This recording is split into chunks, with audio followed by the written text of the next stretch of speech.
Welcome to our first town hall of 2023 and our first town hall in our new space. So thank you all.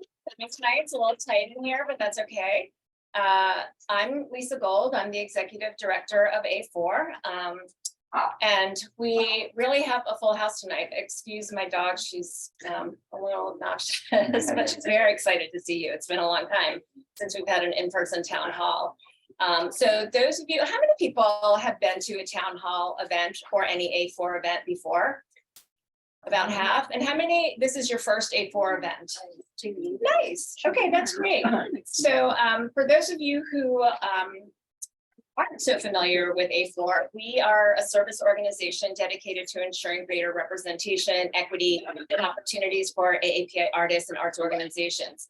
And we do that through resource sharing, promotion, and community building. And town hall is one of the events and the ways that we execute that mission. So just a few protocols and then a few announcements, and then we'll be able to begin. So for you newbies, we are recording this event and we'll post it online on our YouTube channel and our Facebook channel if you want to relive the moment. I'm going to ask that you please remember to silence your phones, just to be thoughtful for all of our folks here. There are gender neutral restrooms to the right outside the door, right by the exit sign on the right, and then to the left, right on this side of the beige filing cabinet. So there's there. If you need Wi-Fi for any reason, like you want to tweet about how great this is, there is the Wi-Fi information underneath that black and white piece of art right there. So, okay, so this is how tonight is going to go. We have 2 featured presenters and 2 groups of short 1-minute pitches. And I'm going to ring a bell after the 1-minute pitch. Yeah, so we can keep everybody on time, considerate, everybody gets their minute. And then, yeah, so it's a full house tonight, as you can imagine, obviously, because we Asians love our food and it's a good game. So please try to stick to your 1 minute. And yeah, just make sure that you can get through if you can. We have 2 seats up here if anybody's looking for a seat. And after our first featured presenter, I will call the names of everybody who's registered for a 1-minute pitch. And then your names will also appear on this slideshow. So just get ready to go. And I'll call your names. You can come up here. I'll give you the go ahead. And then you have 1 minute. And if you go over, I'm going to ring that bell. So after all of the, she's very excited about something. So after all of the pre-registered short pitches are done, we'll have an opportunity for you to get up and do a 30-second pitch. So if you're so moved, you have something you want to share, you can write your name and your social media handle on that piece of paper there. And I will call on you in that order to give a 30-second pitch. Okay, so just you can line up. Actually, it's probably better to line up over there or over here for the 30-second pitches. And okay, so let's see. Yeah, so sign up with your Instagram handle, your website, and we'll give you 30 seconds to talk.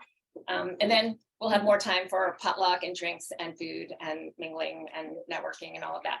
So just a few more announcements, if you'll bear with me. First of all, I want to welcome our newest team member, Danielle Wu, right here. Danny is our communications and database manager.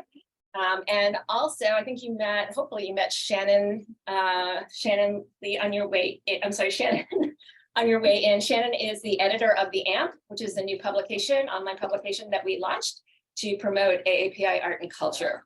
And then, of course, a big thanks to Justine Lee, our programs director, who many of you have already interacted with her. So note that we are recording this event. It's not, it's on Zoom, so grain of salt. And we will, like I said, we're posting it on Facebook and YouTube later. And if you want to, if you want to share anything tonight via social, please use the hashtag A4TownHall and feel free to tag us. One important thing is we have a survey. It's very, very simple, just a few questions. And we would love it if you would fill out that survey. It's really important to us to report on this, to continue to get funding. So if you can either just scan this and do it online, or we also have paper surveys that you can do on the way out. So either one, we just ask that you actually do that. Okay. All right, so that's survey. And let's see, there's all sorts of things, just questions about how it went tonight. But if you want to be a featured presenter at our next town hall, if you have ideas about programs, feel free to share that information with us as well. Okay, so you may have noticed the excellent A4 uniforms that we are all wearing tonight. So this is a Lunar New Year series fundraiser shirt. We do a different design. We feature different artists every year. This is the third in the series, and this one was designed by Jane King Lawrence to celebrate the year of the rabbit. They're available also as a hoodie and a crew neck sweatshirt on the bonfire site, so you can scan the code or go onto our website. A portion of the proceeds help us put on programs like this. Just an FYI, t-shirts are 25, sweatshirts are 37, and the hoodies are 40. And they're only on sale through the end of the month, so very limited time. Make sure you got yours. Okay, and we have a bunch of upcoming events. So next Thursday, we are so excited to bring this back. This is our Lunar New Year dinner. It's called Lo Hei, and it is a celebration. It is the funnest thing. It is a ritual ceremony where people participate in this group food tossing exercise. But we're going to have a performance by AAPI. They're just incredibly talented electroacoustic duet. We'll have an open bar with more mochi drinks like we have tonight. Thank you, mochi. We'll have baijiu. We have a baijiu sponsor. We'll have beer and wine and Lunar, of course. We love Lunar.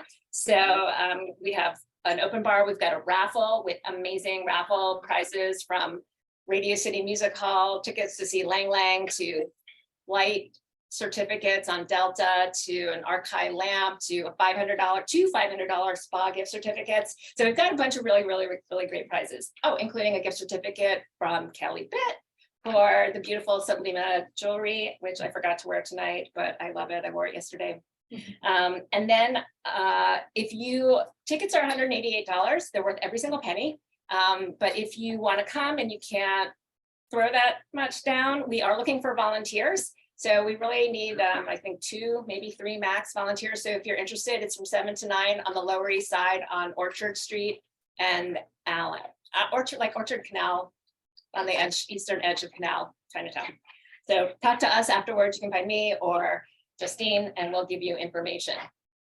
Okay, on Monday, January 30th, we're presenting a panel discussion and a celebration with the residents from our inaugural Bandung residency. It's called Bandung Learnings, How Artists Are Building Black Asian Solidarity in New York City. And that is going to take place from 6:30 to 8:30 at Mokata in Brooklyn. So you can meet just a bunch of incredible artists, activists, learn about their work and the residency program, and enjoy some Afro-Asian inspired snacks. It's free to attend, and this is our first cohort. We just closed the applications for the second cohort, but I think it'll be really interesting, and you will be inspired to hear what these artists are up to. Also, another opportunity for A4, we have a microgrant program called What Can We Do? And this is for artists who live in or are interested in serving the Manhattan, Chinatown, or the Flushing, Queens communities. And it's an opportunity for you to present an act of creative care for the AAPI community.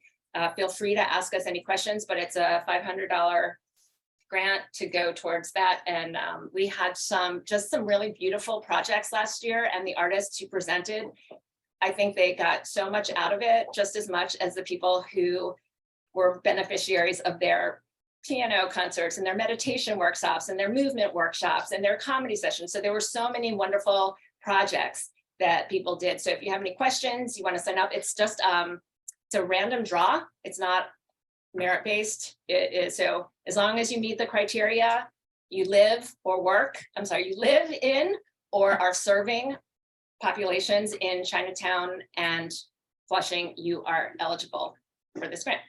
The deadline is Monday, the 20th. So finally, just a reminder, share your work with us.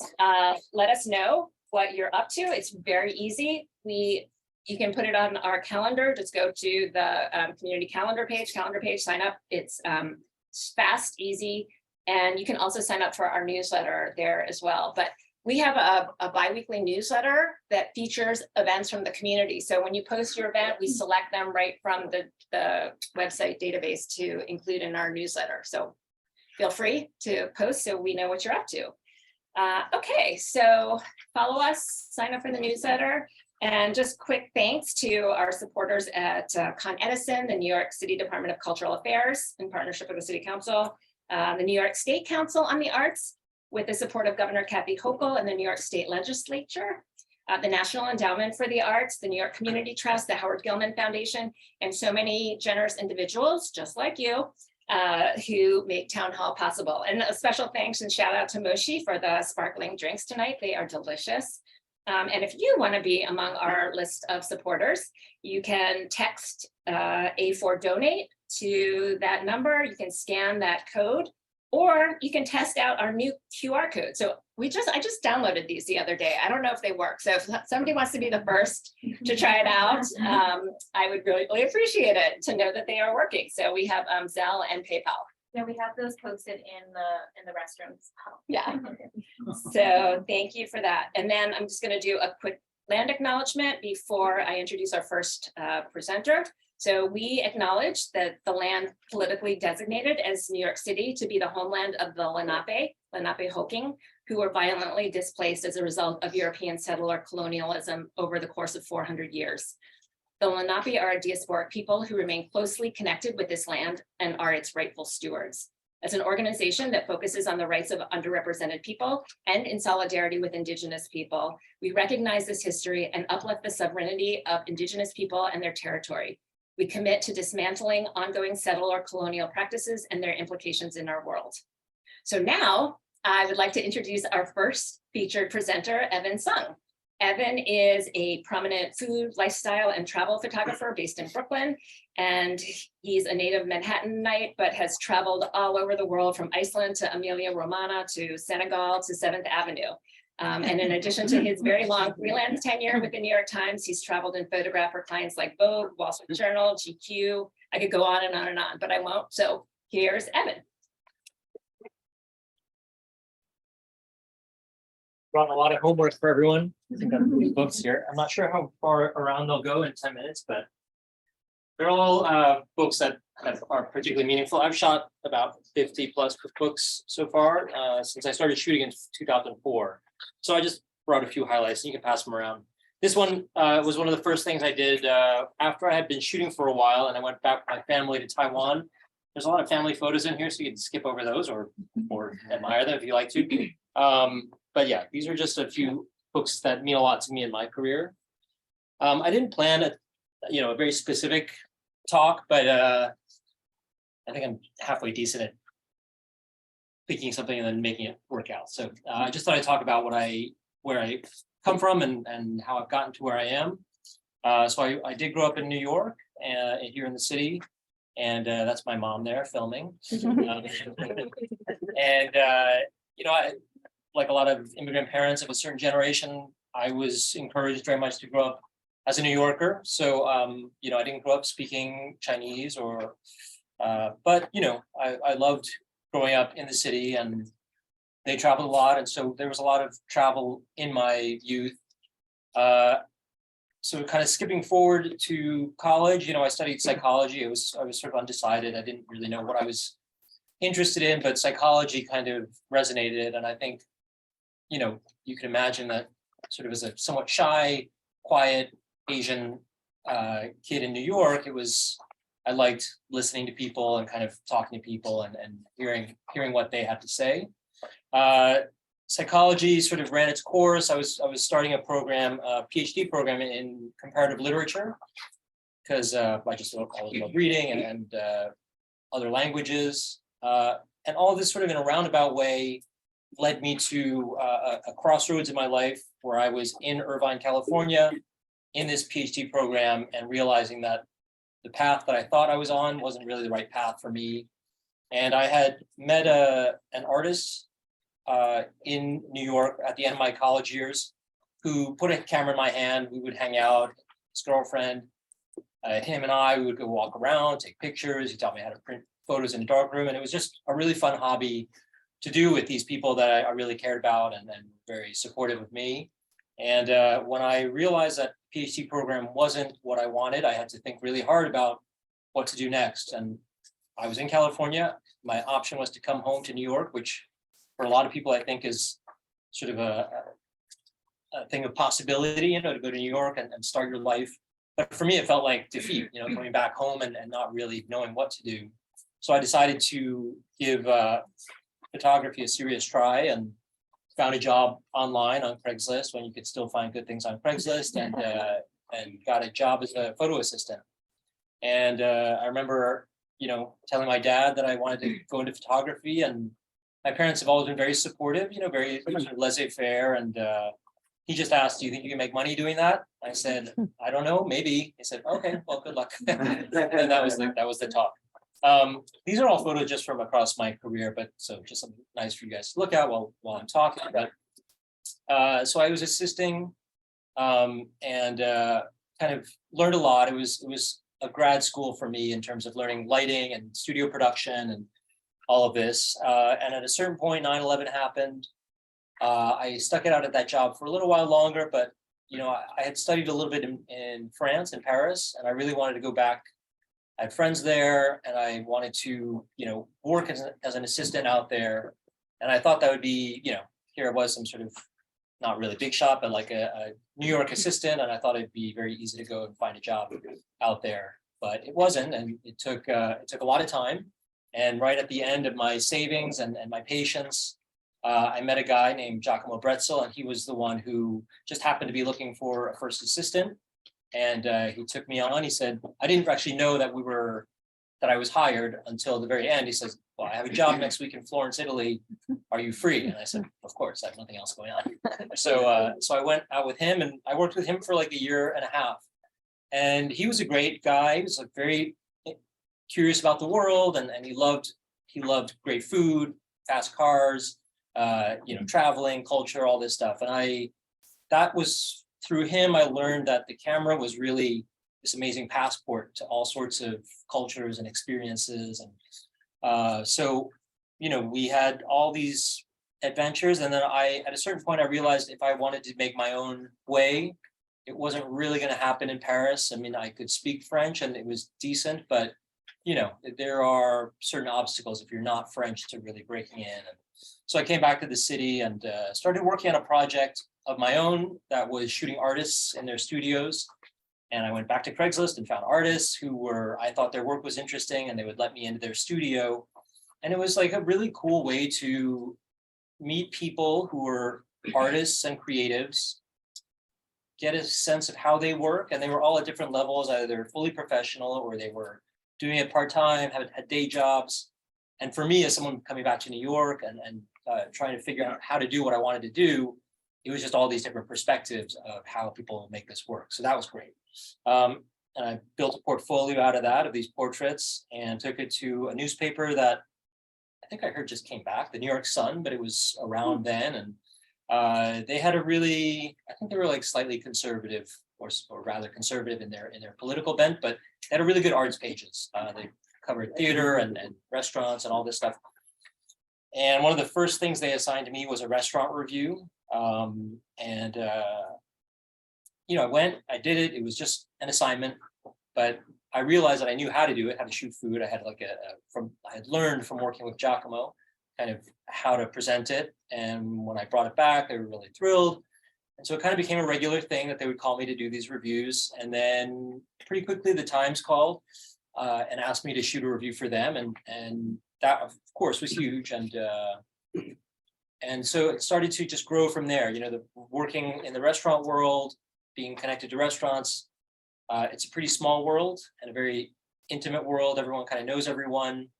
And as I began to bop around and meet people and earn their trust, and you know, they saw the work I was doing, I think my name started to spread a little bit. And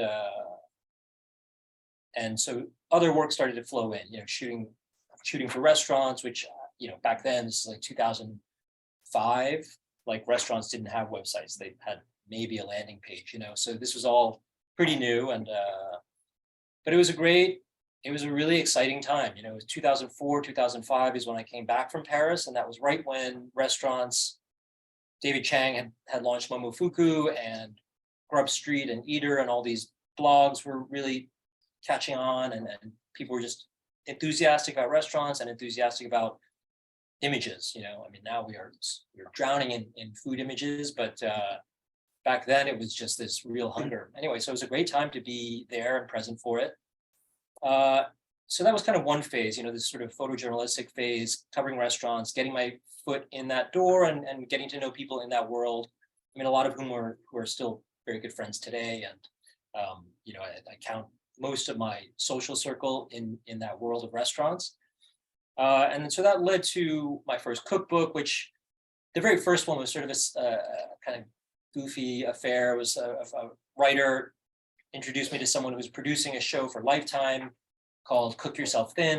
And it was 3 women cooking these recipes, like supposedly keep you healthy and thin. So, but they were shooting a cookbook, and they asked me if I wanted to do it. And I had never done it before, but I've been shooting food enough since then. And so did that, and I really enjoyed it. I was working with a food stylist and a prop stylist, and I didn't know those roles before, but it was really exciting.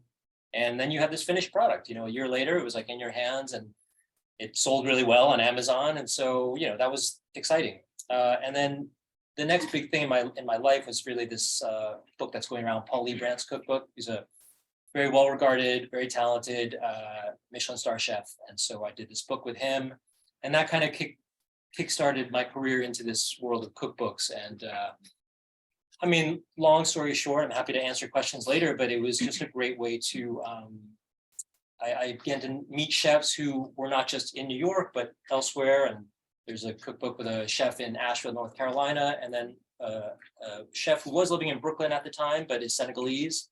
And through this writer, we connected, and we went to Senegal 3 times and traveled all over the place. And I just loved it. It was not something that I expected. I never expected to go to Senegal, but I realized that here I was, with this camera, being given this gift to really explore a whole new culture. And so, yeah, the photography for me has always been a way to open doors and see things that normally I wouldn't think I would get to see. And, I've been very fortunate to have all these experiences and meet these people. And I think that's part of what I try to hone, is like a real curiosity about people and what they're interested in. I think a lot of my cookbook work really is about listening to a chef or a writer. Chefs are particular people, they've got ego, and they've got a very particular way of seeing things. I remember I was hired to shoot Morimoto's cookbook. I had met him years ago, like early in my career, and I think I was taking photos for The Sun, and I got onto the dining area that had tatami mats, and I had my shoes on, and he yelled at me. It's like, I was like, oh, great, Morimoto hates me. But years later, he, I guess my reputation had spread, and he reached out, and we had this meeting, and he's like, through his translator, he's like, I just want to be very clear, this is my book. It's not our book. It's not your book. This is my book. I was like, sure, of course. And then we started shooting, and basically along the way, I could tell that he was really happy with how the images were coming out, and how I was with his team and with him.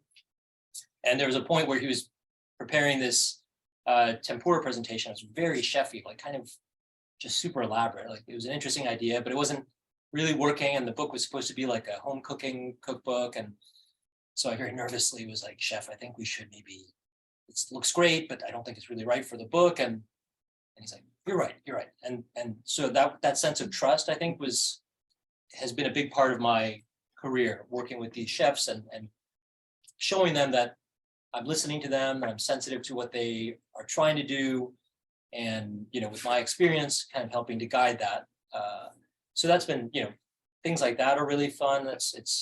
I shoot in a lot of restaurants. Those are like 1-day things or 2-day things. But cookbooks are really fun because you get to spend time with someone and get to know what their interests are, what their background is, why they do things this way or that way. So yeah, it's and I had this picture as a for example. This is one of the more recent cookbooks I did. Sorry, I didn't get the slide on my slideshow, but so it's a really good Austrian restaurant, Michelin starred, of course, just here near at Bryant Park, Gabriel Kreuther. It's a great restaurant. And we've been talking for a long time. We were supposed to go to sorry, did I say Austrian? It's Alsatian. We were supposed to go to Alsace, and then COVID happened. And so we didn't even know when this cookbook was going to shoot. It took a while to negotiate when it was actually going to happen. And at the end of 2020, they started to gear up and to reopen. And so they were ready to shoot the cookbook. It was very difficult. You know, we were doing it in very challenging circumstances, and we were shooting at the restaurant, but they were barely, ready for service and stuff like this. Anyway, we got started. One of their most famous things is this tarte flambe, so like a flatbread with cheese and basically bacon, lardon on it. And it was the first shot, and it's their classic dish. And I just, we were just starting. I hadn't shot for like a year, because of peak COVID, and it felt like very stiff. It was just a very empty shot of a pretty looking flatbread.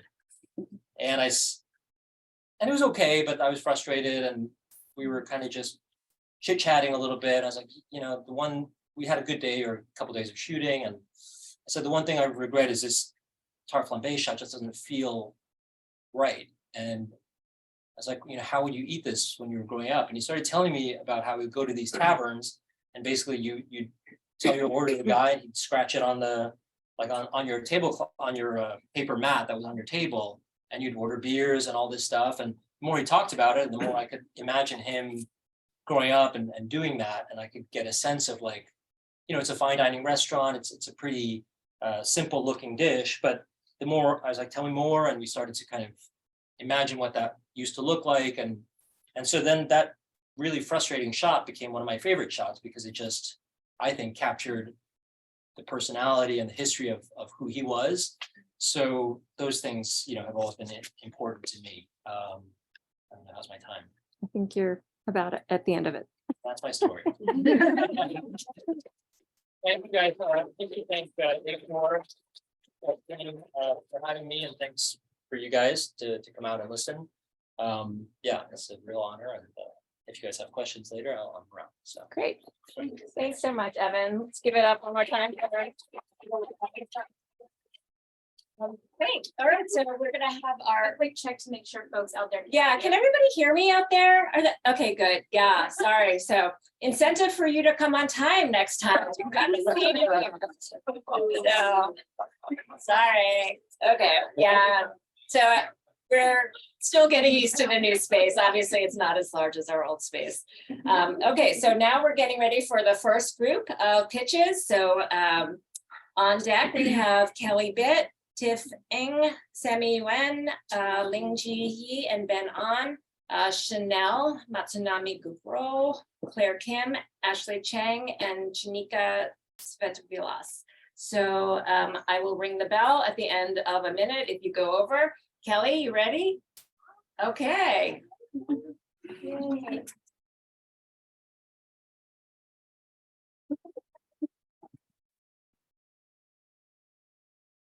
Right, let me get my timer ready here.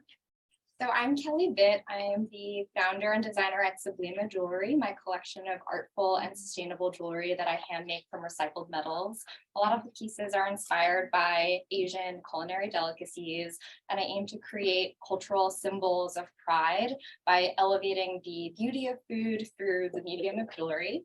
I've made a lot of different pieces inspired by food items, including our boba tea splash and bubbles ring, elevating a cult classic icon through a ring, and then also our Xiaolongbao soup dumpling hoops, which capture the mesmerizing folds of dumplings, auspicious knit through bok choy as hoops, and also our mesh Asian pair ring, which captures the styrofoam that protects the pair as well. And I'm looking forward to launching a lot more pieces that celebrate food and the cultural poignance through jewelry. We're launching a new piece tomorrow, and it celebrates the decorative edges of ceramics and Chinese porcelain. Thank you so much, Dave, for having me, and look forward to meeting you. Okay, Fifth Eng.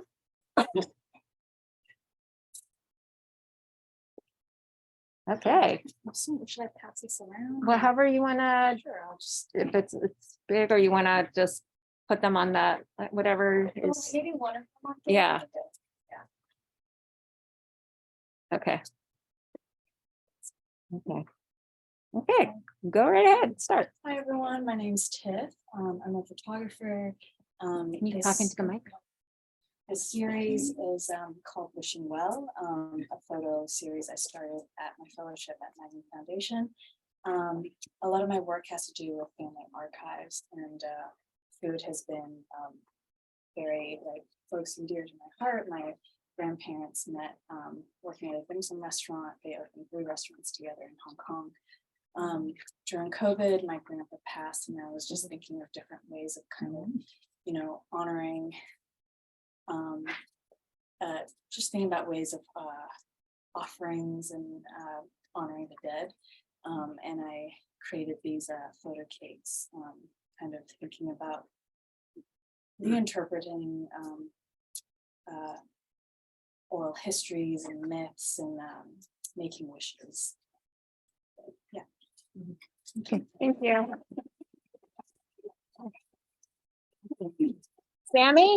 Sammy?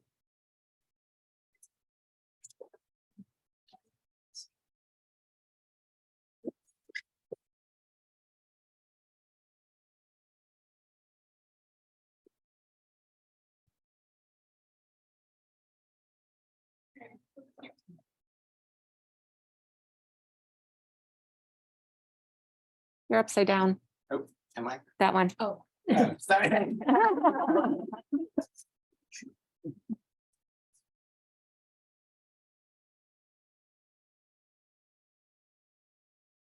Okay, Hi, my name is Sammy Yen. The work I'm showing today is from my show called Drawn Together that just recently closed at Pearl River Mart. And I was actually part of the initial cohort of A4 micro grant, so apply if you haven't. And I'm showing restaurants of Chinatown, and restaurants tell the story of how the laws influenced the first Chinese American businesses. Restaurants became a place of community for Chinese immigrants. They also, unfortunately, were used to create a lot of racist stereotypes. Restaurants were home and paved the way for a lot of first generation children, including myself. And a lot of restaurants closed, unfortunately, due to COVID. And some restaurants were gladly closed by their owners after the children graduated from college. There are more Asian American restaurants in America than all McDonald's, Kentucky Fried Chicken, Burger King, and Wendy's combined. And I'm finalizing details to take my show on the road. And I'm looking forward to discovering many more restaurants across America. And restaurants draw people together, tell the story of resilience and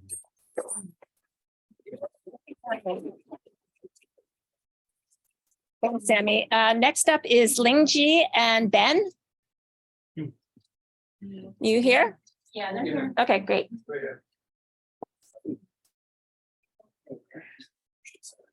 Okay, Chanel, you're on deck, so get ready for next. Okay, I'm not good, right? yes. Okay. We get that 2 minutes, right? No. Okay. You ready? Ready, set, and go. All right, good evening, everyone. My name is Ben. This is Linji. We are co-host and producer of the Worst Agent podcast. You can find us on all major platforms. You guys can hear me, right? Perfect, great. Okay, you can find me on Spotify, or find us on Spotify, Google, and Apple. The joke of the podcast is that Ben and I are the worst representations of a Korean American and Chinese American. I'm talking very fast right now, but we have very fun, casual conversations about what it means to be Asian American. I forgot my part. Yes. Oh, listen. Speaking of a recent guest, we had Paul Lee, aka Appa from Kim's Convenience. We had him on. He's on Mandalorian now. We also had Miss Emma Broyles. She was Miss America, first Korean American to win it. Your turn. We've also been featured on various publications, including Vulture magazines, front page of Apple, Spotify. One final thing, just to wrap this up, we do a segment on every single podcast where we shout out a small AAPI business. So Yes. this is just for you guys out there. We are glad to give anyone a shout out on the podcast. So if you can find us later, or if you don't get a chance to speak to us tonight, you can reach us to us on our socials. We are not scary. Yeah, we lost. Thank you. Thank you guys. Chanel? Oh, here we go. Hi everyone, my name is Chanel Matsunami Gubro. I'm a textile artist and photographer. I'm also one of the Bandung residents, so please come to our event. Oh, my earring dropped. That's okay, I'll get it later. Yeah, Mhm. good next. Yeah, okay. A lot of my recent work explores Japanese American and queer identity through the lens of folklore. I'm looking for support for a new work called Eat, Gift, Offer. This piece explores horror and folkloric story of Futakuchi Onna, who is the infamous double-mouthed woman. She's known for her monstrous secret hidden mouth in the back of her head and her appetite. So this storytelling performance, I will tether my hair into a 2-story hanging sculpture. The audience will participate in an interactive ritual of Mandarin oranges. With this piece, I seek to replace the stigma towards a woman or femme's appetite with satirical folklore and community ritual.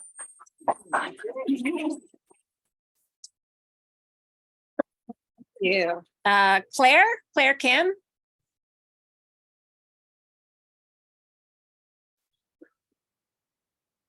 And please speak into the mic so they can hear you out there. Okay, go ahead. Hi, my name is Claire Kim. I'm an Closer to the mic. artist. I'm an artist working mainly with acrylic paints. In my paintings, I create stories using different elements from my history, my memory, and identity.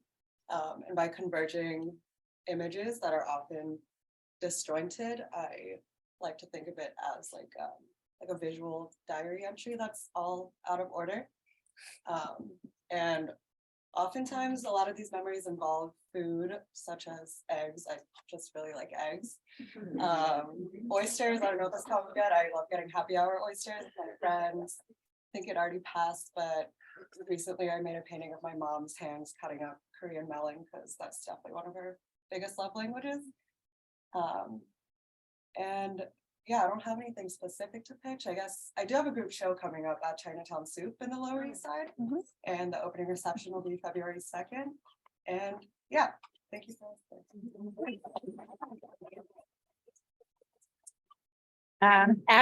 Ashley Chang? And Jeffrey Chan, the most important part of this duo. Okay. Hi, everyone. I'm Ashley. I'm Jeff. We're married. And we got a kid. And a kid's book. Oh. So wouldn't you agree that letters are the building blocks of our language? And because of that, it should be inclusive. Am I right? Right. And yummy. That's what we thought. So that's why we created the ABC Digest, our celebration of the world's cultures and foods from A to Z. So in this book, Tasting Chinatown, we celebrate our favorites. You know, some's like D is for durian, and E is for egg tart, which maybe there's some out there. You can see our sign. Just take a look.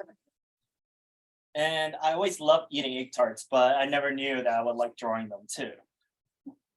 Knowing that having our art and support to our community is very important to us. So little did I know that I have a passion for this, like that we can actually use our art to help the Chinatown community, and we're able to spread the love.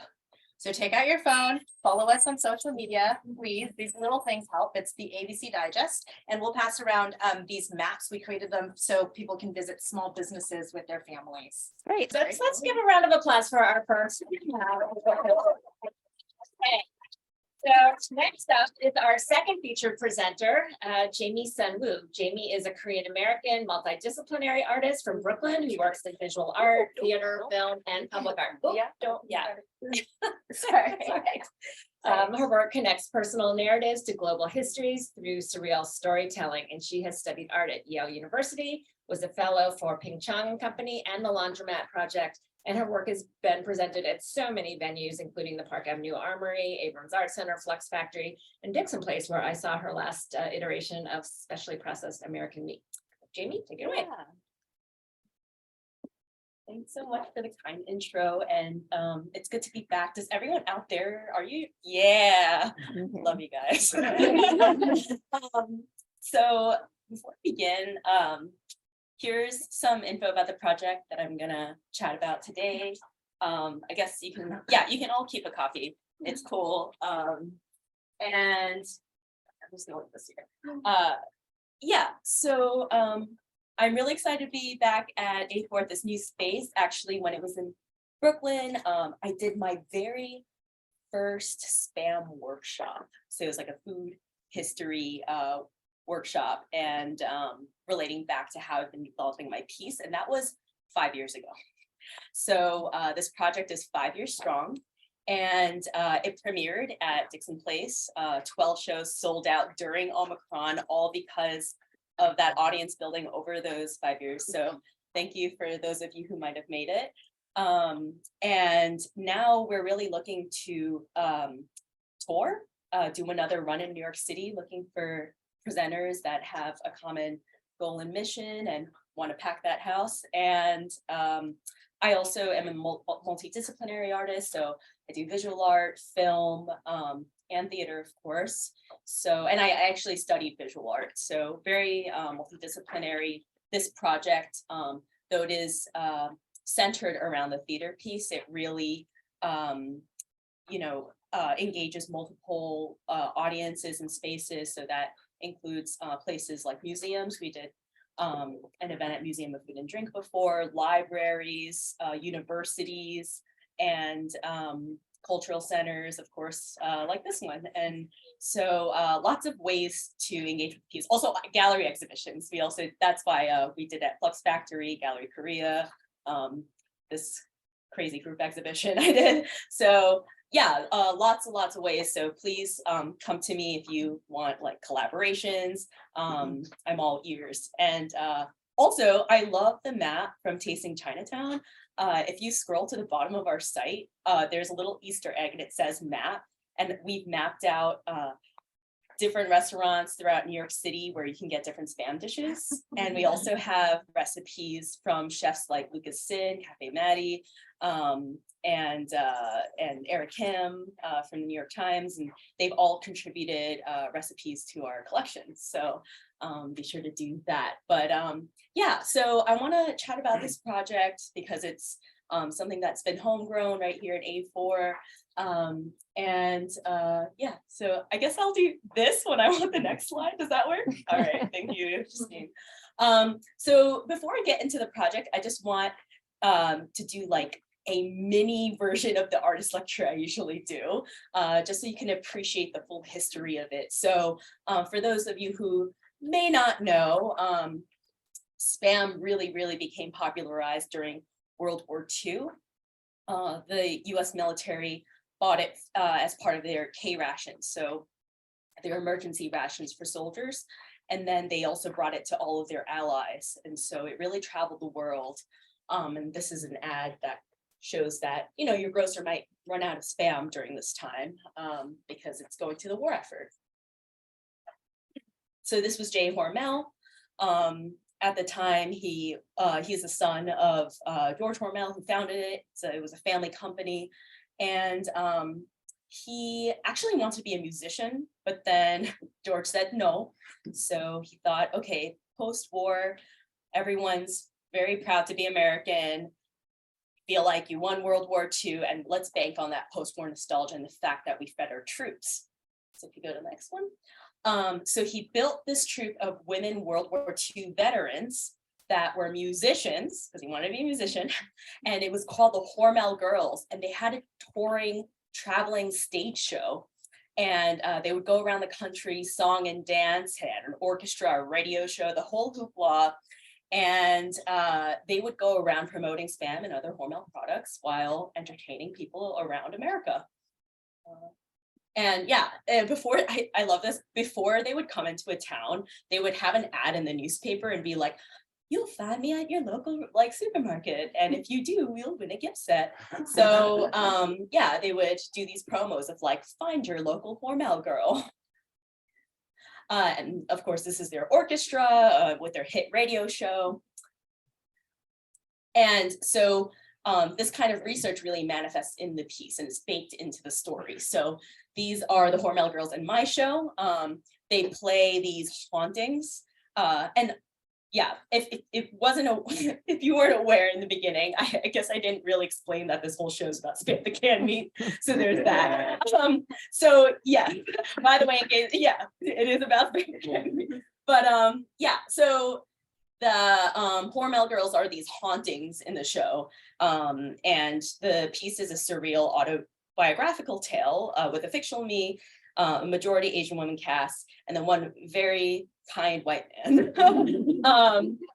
And so my Asian woman cast, who I call my spam fam, they wear these masks, put on that mid-Atlantic accent, and introduce the show as a touring stage show. So, you know, spam is such a patriotic food. There's a lot of pride to it.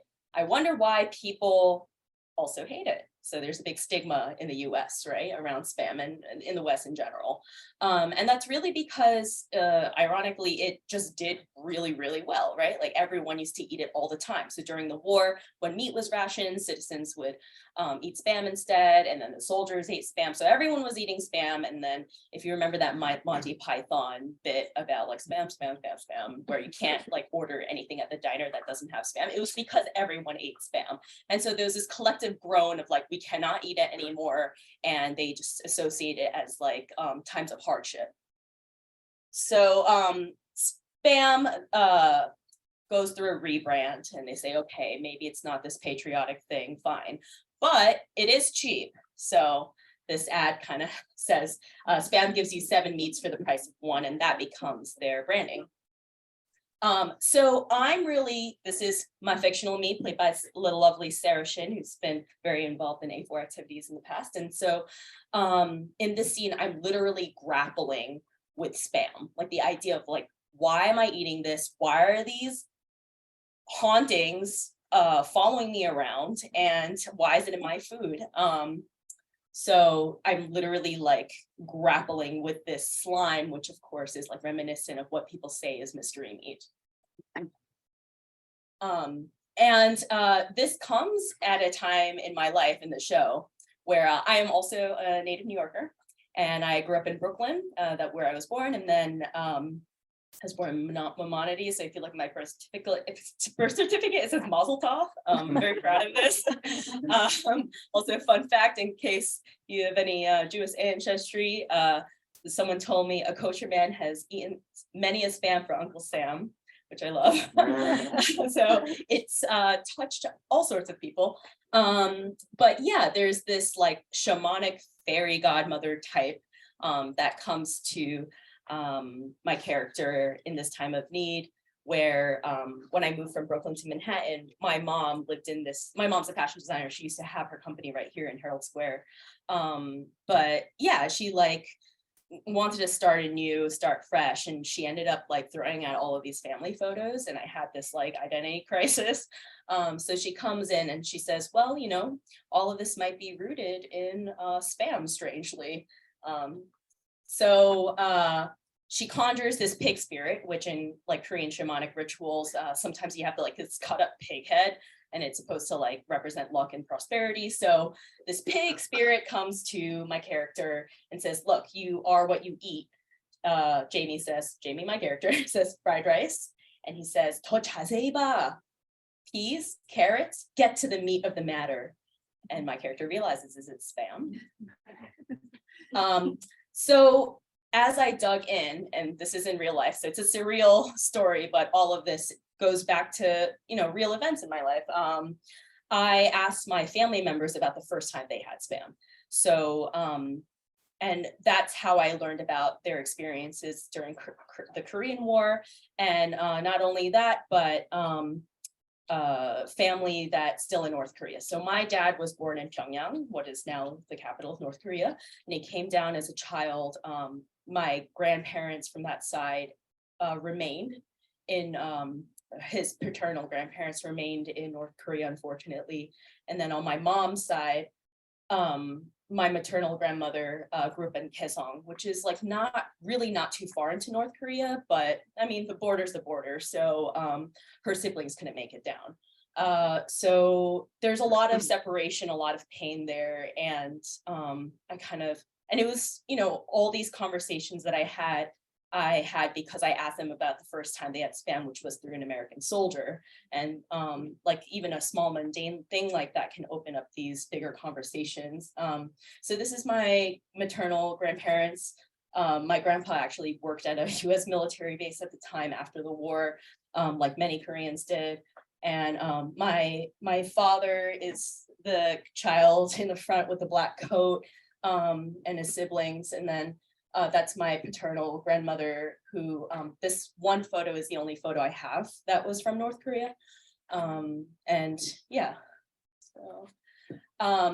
so I recorded these oral histories, and particularly from my maternal grandmother who grew up in Kaesong and was escaping bombs during the war. And she shared her story, and in one scene, we narrate that story through shadow puppetry and shadow play. So with all of this in mind, this pain that comes with eating this food, this unearthed history, this like weird alienation with what it means to be American and like patriotism and all of that, I was always comforted by the fact that my fellow Asian American friends also ate spam. And that's really because people who eat it are often from places with a strong US military presence. So either from the Korean War, World War II, or because there were US military bases after the war that persisted, right? So I call this the spam diaspora. This is Okinawa. And this is my short list, but it's Okinawa, Guam, Hawaii, the Philippines, and Korea, and people from that diaspora community. So these are some cans of spam from that. My favorite one is actually, I own it. I bought it from eBay. It's extremely expired. And it's the 60th anniversary of the liberation of Guam limited edition spam can. I bought it from someone who was a soldier based there, and he did not want to let it go. He changed his mind last minute. I was like, look, I really need it. I will pay more. And he gave it to me, and it was loaded, but I still have it. Yeah, which is like that in a can is so interesting to me because really, I don't know if you know what Guam Liberation Day is, but it's when the US occupied Guam, and then the Japanese took it during World War II, and then the Americans took it back. So that was the liberation, the Americans took it back. And of course, there's a lot of tension with what it means to have US territories and sort of the disenfranchisement and all these problems. But anyway, these are the larger conversations that we have in the piece. So yeah, some food, right? You got spam salog from the Philippines. If you eat spam salog, go, yeah. Yeah. There's the goya champuru from Okinawa. If you've had it, say, yeah. Oh, okay. That's okay. It's tasty. I mean, it's bitter melon stir fry, and not everyone likes bitter melon, so it's cool. Okay. There is kelaguen, which is from Guam. Anyone eat kelaguen? Anyone know about this? Okay. And then spam musubi, of course. I know there's musubi people come on. Okay. And I actually made a ton of musubi out there, so please take some. And someone said it's really good. Yeah, thank you. Please eat more. Oh, there was one more slide before that, right? No. Oh, that's okay. That's okay. We can move on. But yeah, Korean people, we eat pudejjigae. Yeah, pudejjigae. Yeah, the army stew, right? Which is basically like half American military ingredients, Vienna sausage, spam, baked beans, American cheese, right? With kimchi, chilies, tofu, ramen, and it's all mixed together, and you can like get it at any Korean restaurant. And that map at the bottom of the site has some places you can get it. You can get it like right after this if you want, like in K-Town, right? So this scene is what I call spam diaspora mukbang. And for those of you who don't know, mukbang is means eating broadcast in Korean. But basically, it's like people generally eat massive amounts of food in front of a camera and like upload it on YouTube or whatever video blog. So they are eating those foods from their respective places, and they're while they're joyously eating, they're also reflecting on their opinions about what it's like to have a strong military presence in these places, right? So it is a nuanced conversation, because on one end, like there's a lot of complications, cases of harassment, noise pollution, water pollution, just all sorts of issues that come with having bases. But also some people argue that they're necessary for protection, like in Korea, with the threat of, brinkmanship at all times, and the threat of China. So yeah, there's a lot of debate around that. Not everyone has a singular opinion, right? Asians are not a monolith. Yeah, one more. But overall, the story, if it starts out with these hauntings, right? These Hormel girls, Jay Hormel, trying to use my show as their touring stage show to sell spam, well, where does that leave the Asian American voice? And so a part of this narrative is really to see who claims power over the stage. And I think the more that my character digs into the history spam, into her family history, into these shared histories amongst people of the Asian diaspora, they take power on the stage. And so this moment is a confrontation, which is really just a little staring contest. It's a little inside joke in the show between Jay Hormel and my character Jamie at an H Mart. Yeah, so I would love to share just a trailer. Yeah. Oh, you have to click it. You know what? I think I'm gonna have to exit. Oh, that's okay. Are you sure? I think. Well, why don't we just finish the presentation and then. Okay, sorry. Oh, no worries. Yeah, we'll finish the presentation, and then the trailer is really easy to pull up, so we can just pull it up after. Okay. Yeah, and then so we'll watch the trailer. Ooh, so really suspenseful. But yeah, and as I said, like there's a lot of ways to engage with the project, and there's a lot of ways to collaborate. Podcast, great way to collaborate. We did a lovely one with Self-Evident where they like came to one of our residencies and just like fly on the wall documented, made this really beautiful episode interviewing my dad, and it was great. You can see it Self-Evident. But yeah, this I also collaborate with chefs, right? So Lucas Sin from Junsi Kitchen came to Museum of Food and Drink with me. We had an event. Often I'll have food sponsors that serve different spam dishes at our events as well. This is our workshop at A4, very first workshop. And then, yeah, I do lectures. So, and at every event, I welcome people to share their own thoughts on spam, good, bad, whatever. So that's out there. I'll leave it somewhere out there. You can read the old ones. That dates back all the way to 5 years ago at A4. Or, you can add your own. There's some blank ones in there. You can just throw it back in. Or you can go online and there's a submit a story section. So if you'd rather do it online. And the gallery exhibitions, we actually exhibit a lot of the community stories that we've collected. We've collected over like 150 now. So we'll do that in gallery installations. So your stories can be exhibited. Gallery. So there's that giant spam can with the slime in it that I exhibit that as well. So little tiny spam can there. Yeah, so that's the end of my presentation. I have no idea what I did on time. I hope it wasn't too much.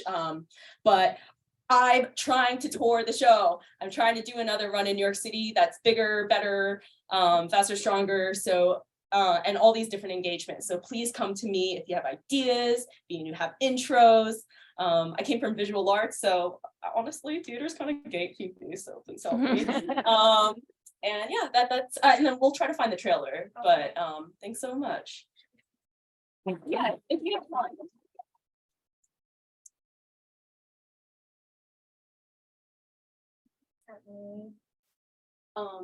Yeah. So if you scroll down. Yes, and then you can just slideshow and then click play. Oh, yes, yes. Oh, yes. Wait, but should be moving. Or you can look on YouTube. I'm sorry, this is taking a little bit, but you can, it's like a minute-long trailer. I promise it won't take long. Here we go. Oh, can we full screen it? Yeah, let me see if I can. Okay, let's full screen it and then like start over, sorry. It's like a minute long, it'll be good, okay. Hold on. Thank you, everyone, thank you. There we go. Okay.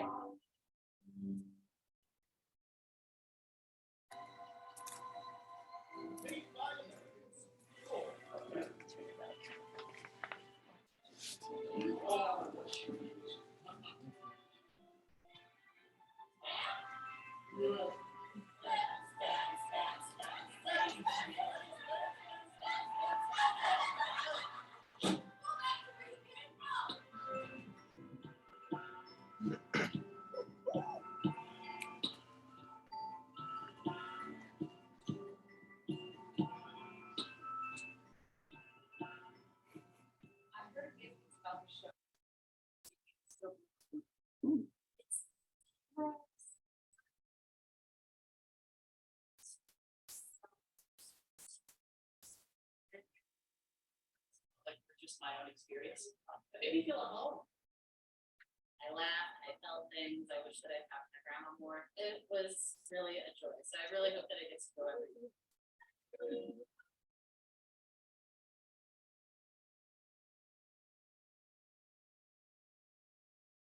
The research is not over. Yeah.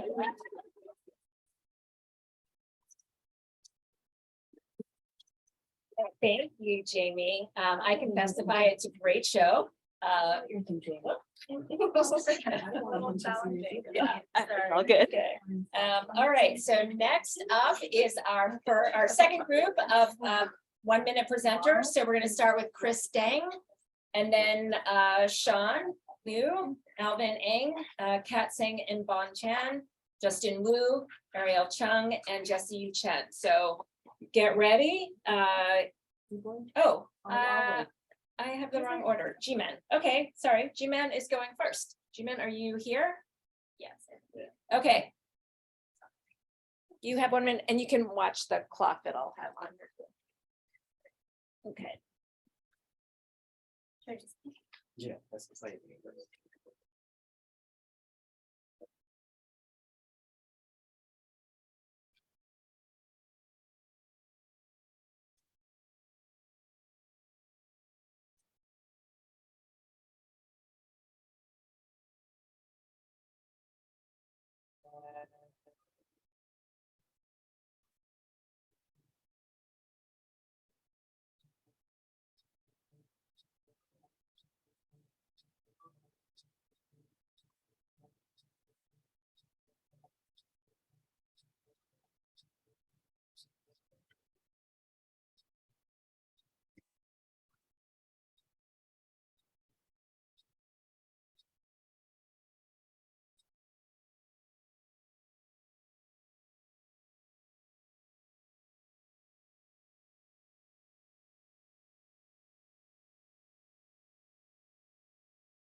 Yeah. So basically, it's as a piece about food. You could probably, I don't know if I can tell. It's from the Here We Roots about immigrant experience. Yeah, I think time's up. It's up. If you are interested in movement and storytelling, happy to chat. Okay. Chris Deng.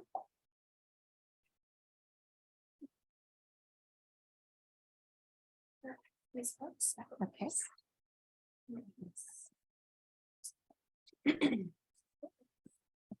Hi, I'm Chris. I'm a writer and facilitator born and based in New York. I want to share an oral history storytelling project I recently completed titled A Journey Ahead. A Journey Ahead features 7 Chinese American older adults and elders living in public housing apartments in the Lower East Side, specifically Two Bridges and Chinatown, for the past 20 years. Last year, I had the pleasure of working with these older adults, hosting these storytelling sessions with them every week in Mandarin and Cantonese. And afterwards, I was able to collect their stories and translate and transcribe them into this little book that you have here today. They're really excited to have this out in the world, with 100% of these proceeds going back to funding creative and social programming for them this year. So if you are a Chinese speaking artist or you know of one, definitely hit my line so we can provide more programming for them. I have a couple of copies here today if you want to check it out. We're also at Wing on Woe, Uni Books, and Blue Stockings. So yeah.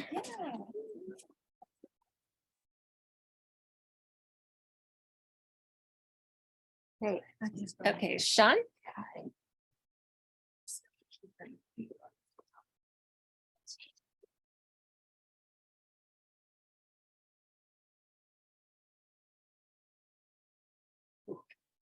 Hey, Bill.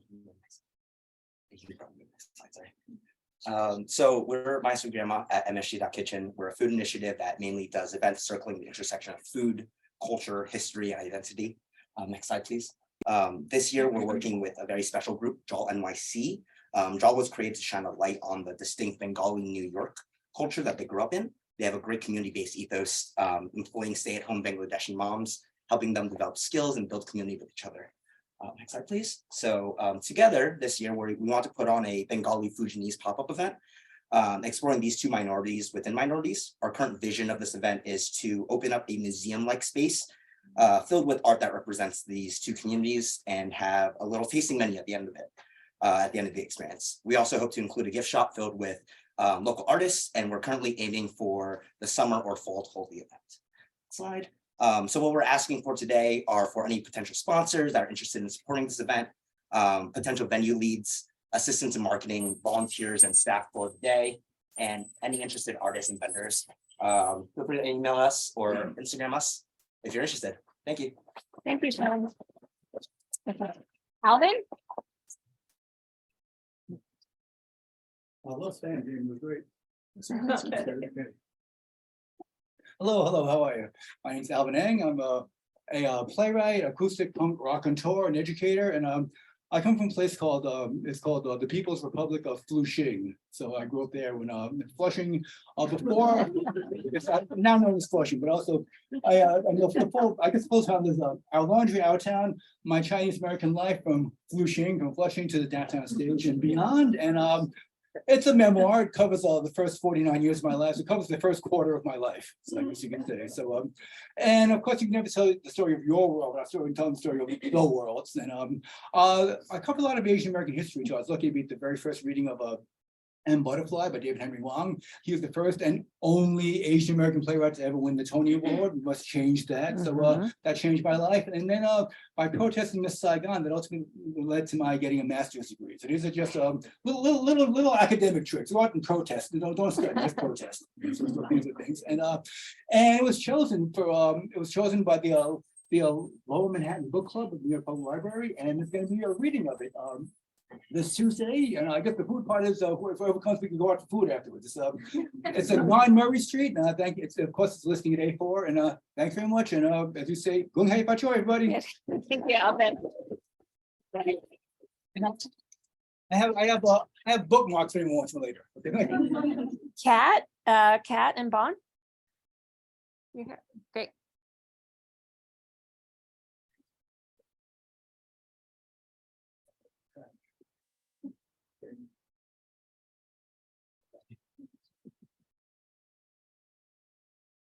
Okay, if you can speak into the mic, yeah. Great. Okay. Should I pass this around now or? Yeah, sure. Okay. Yeah, hi everyone, I'm Kat. I'm Bon. And we illustrate unique expressions and idioms from different countries around the world. Next slide, please. You're saying outside and speaking to them. Oh, sorry. Speaking to the mic, Yeah. Our newest collection is called Bites of the World, and it features expressions from 10 different countries. And our goal in making this collection was basically to show how food can be a really fascinating metaphor for different universal experiences that are things that we recognize for all of us, right? Like love, annoyance, fear. But also they can be really fascinating gateways into. Oh, they can't hear, so if you want to speak Oh. to the mic. Yeah. Okay. Yeah, no worries. Okay, do you guys mind if I repeat that again? Go ahead. So our newest collection is called Bites of the World. It features. So sorry, I'm not sure the microphone is working. Oh, you know what? It was on the floor. Now There we it is. go. Okay. Perfect. Sorry about Hello? that. Thank you. Yeah. Yeah. Okay, our newest collection is called Bites of the World. It features illustrated sayings from 10 different countries. Basically, through this collection, we wanted to spotlight how certain treasured foods, ingredients, and dishes can be metaphors for universal emotions, but also really fascinating gateways into deeper cultural stories, traditions, and beliefs. Next slide, please. For example, we illustrated a Vietnamese saying, when eating a fruit, remember who planted the tree. So the reminder for us to be grateful because, you know, we're reaping the rewards of all the hard work that our ancestors put in. We really loved researching the history and background behind each expression, and also talking to folks about what the expressions mean to them in their language. And we love translating all these visual designs that are hopefully more accessible and easy for everyone to understand.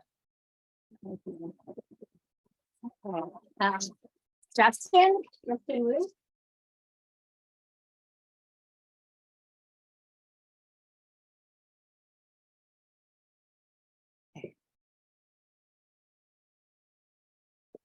You can move the mic if you need to. Yeah, okay, great.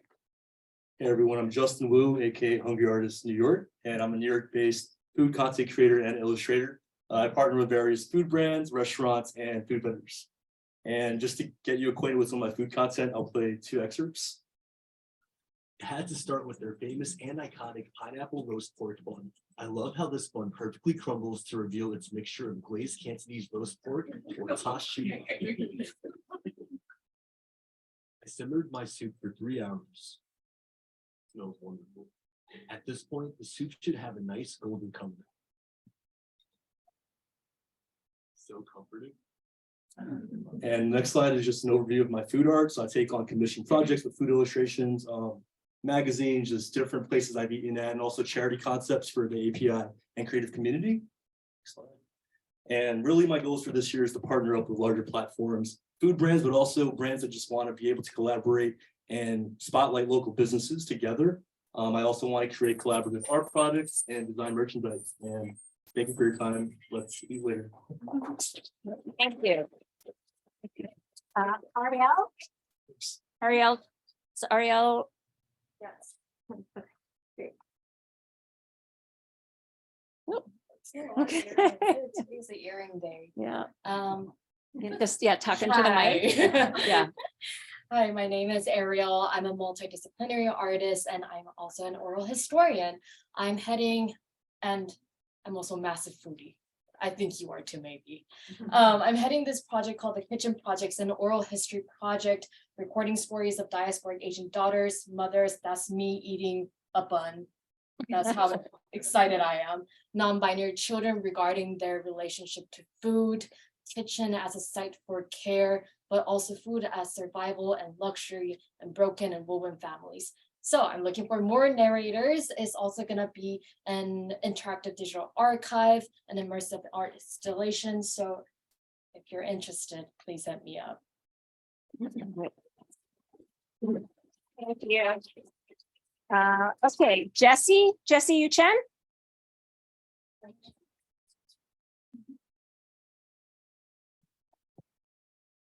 Hi, my name is Ricky. Yeah. Yeah, okay. Hi, my name is Jesse. I feel like I'm at a karaoke. Yeah. Anyways, I am a photographer, chef, and stylist in New York. And as a creative person in New York, sometimes studio rental costs can be very high.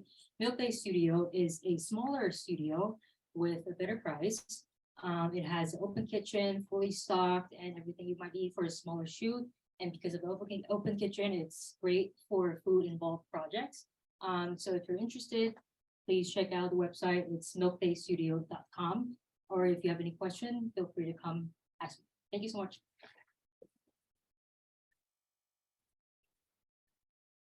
Thank you. Okay, all right, let's give it up one more time for our. So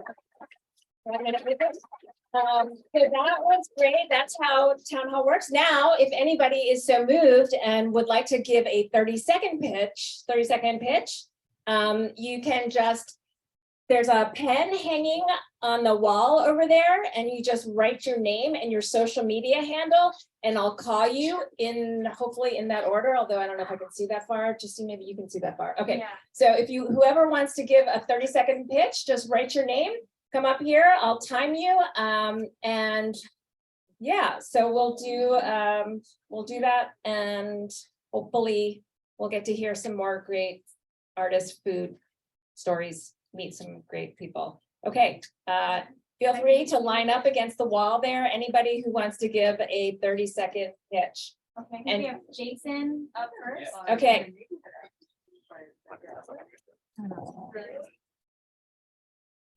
Yeah, so put your name up and then get in line, and just, you can stand here and get ready to go, because we're gonna go very quickly. 30 seconds goes by really fast. Oh, no, we definitely. So we want to move the mic out a little bit. I feel like it's Yeah, people can grab it.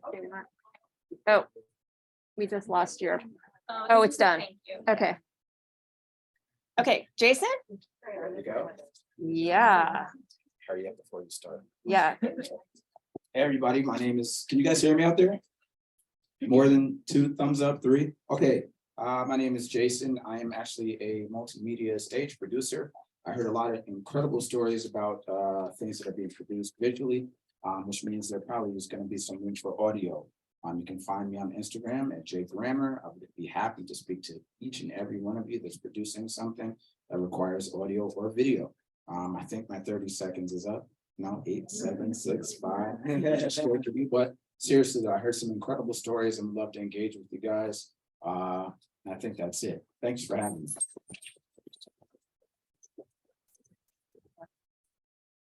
Next up, we have Nick Cartanto.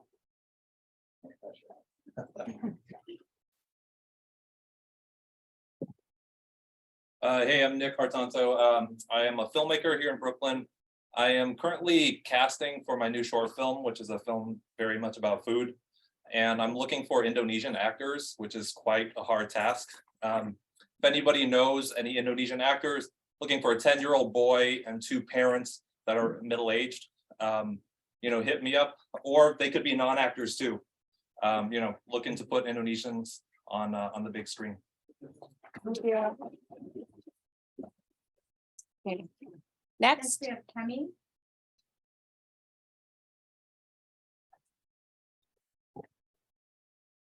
Hi, everyone. My name is Kemi, and I have a beverage brand called Soba Hibiscus, so please check it out on Instagram.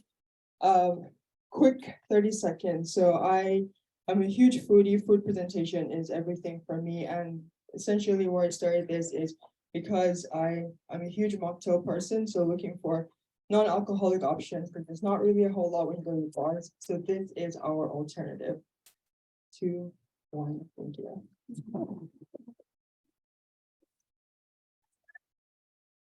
Kepler. Hello. Hi, everyone. My name is Kepler. It's nice to meet you. And I wanted to say thank you to Evan and Jamie for, leading this presentation, and also to everyone else here. I'm a photographer. Please visit my website at keplerAugust.com. That's my email up there. I'm also on Instagram at KeplerAugust. Portraits, headshots. I'm into a lot of other things. Please visit me. Thank you.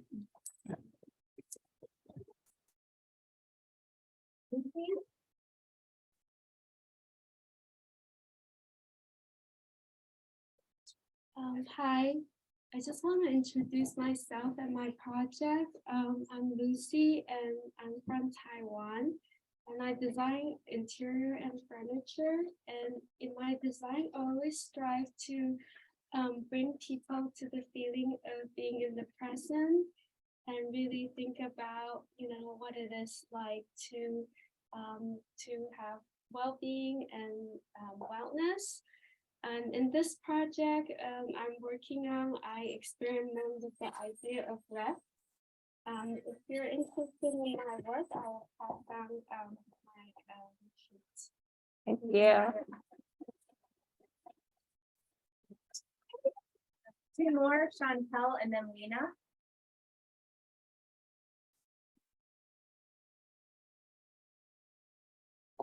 Hi, everyone. Just wanted to introduce myself really quick. I'm Chantel Alonso. I'm a multidisciplinary artist and animator. All of my stories are focused on telling immigrant stories and focus on the first generation American thing. So if you are interested in animation or would want to talk to me about my films, I would absolutely love to talk about that. Also, I'm a co-president of Asian American Student Union at School of Visual Arts. So if anyone has a project or anything that wants to reach a college audience, I would also love to talk to you guys about that. Thank you.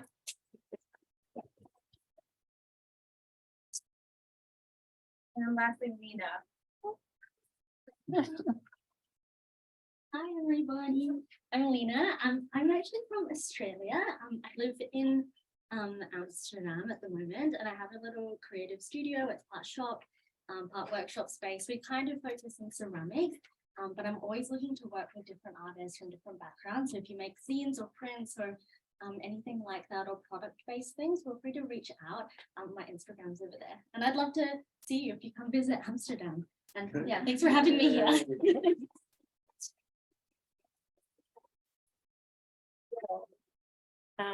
All righty. Well, let's give it up. Thank you, everybody. So final call, please fill out the survey, either scan the code or fill out a paper survey.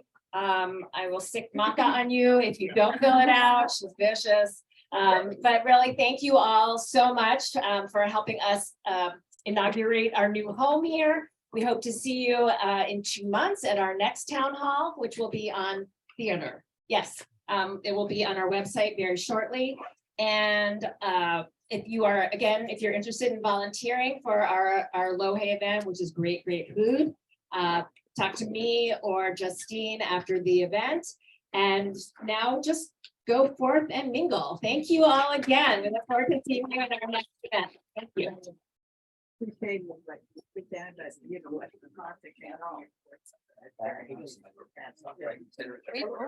many people